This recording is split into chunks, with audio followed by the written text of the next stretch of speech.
সকাল সন্ধ্যাবেলা সোনাইয়ের পড়ার শেষে ওকে নিয়ে চলে গেছিলাম এই জেঠুর দোকানে। জানি না তোমাদের মনে আছে কিনা, কিছুদিন আগে আমি এই জেঠুর দোকান থেকে কলা নিয়েছিলাম, কিন্তু আমার কাছে টাকা ছিল না বলে তখন আর টাকা দিতে পারিনি।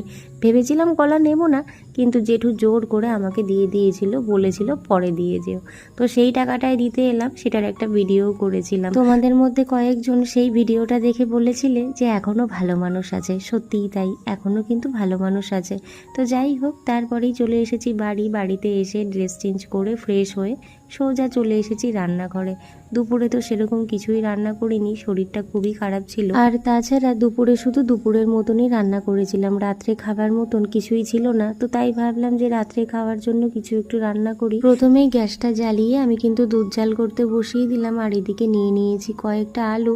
আজকে এত কষ্ট হচ্ছে যে আমার নিচে বসে আলু কাটতেও ইচ্ছা করছে না, তাই চাকু দিয়েই কেটে নিয়েছি। চাকু দিয়ে আমি অতটা ভালো কাটতে পারি না, তাই যেরকম পারি সেরকমভাবেই কেটে নিয়েছি, আর দুটো কাঁচা লঙ্কাও চিড়ে নিয়েছি।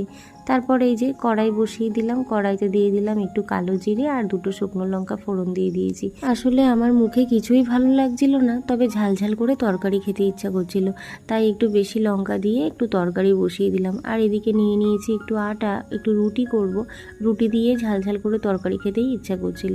আর সোনাই বলল রুটি খাবে না, ডালিয়া খাবে, তাই ওর জন্য নিয়ে নিলাম 1 কাপ ডালিয়া। ডালিয়াটা ভালো করে ধুয়ে একটু জল দিয়ে বসিয়ে দিলাম সেদ্ধ হতে।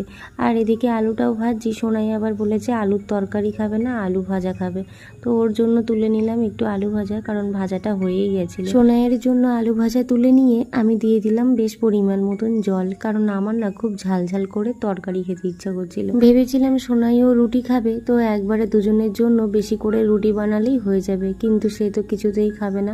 আসলে আমার ছেলেটা না একদম রুটি খেতে পছন্দই করে না। আগে যখন স্কুলে যেত, যাওয়ার সময় তো ভাত দিতাম, ভাত খেয়ে যেত, কিন্তু ইদানিং এখন আর ভাত দিই না, ডালিয়া খেয়েই যায়। আর টিফিনে দিয়ে দিই রুটি তরকারি। আমি যদি 3টে রুটি দিই, ও 2টো খায় আর একটা ফেরত নিয়ে আসে, নয়তো বন্ধুদেরকে দিয়ে দেয়। তো যাই হোক, গল্প করতে করতে কিন্তু আমার রুটি তরকারি সব কিছু হয়ে গেছে। সন্ধ্যাবেলা আমাকে যে দিদি হেল্প করে, ও আবার ফোন করে বলল যে ও কালকে আর আসবে না। তো সেই কারণে আর কি করা, কিছু করার নেই। আমি রাত্রেবেলায় কিন্তু সমস্ত বাসন কোসন মেজে রাখলাম।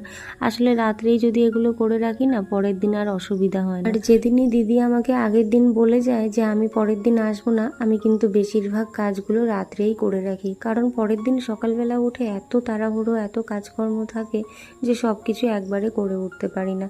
তো যাই হোক, রাত্রেই কিন্তু আমি রান্না বান্না করে একদম রান্নাঘরটা পরিষ্কার পরিচ্ছন্ন করে রেখেছি। শরীর অসুস্থতার কারণে এটুকু কাজ করতে আমার খুব কষ্ট হয়ে গেছিল। তো যাই হোক, সোনাইকেও খেতে দিয়ে দিলাম, আমিও বসে গেলাম খেতে। এইভাবেই রাত্রিটা শেষ করলাম।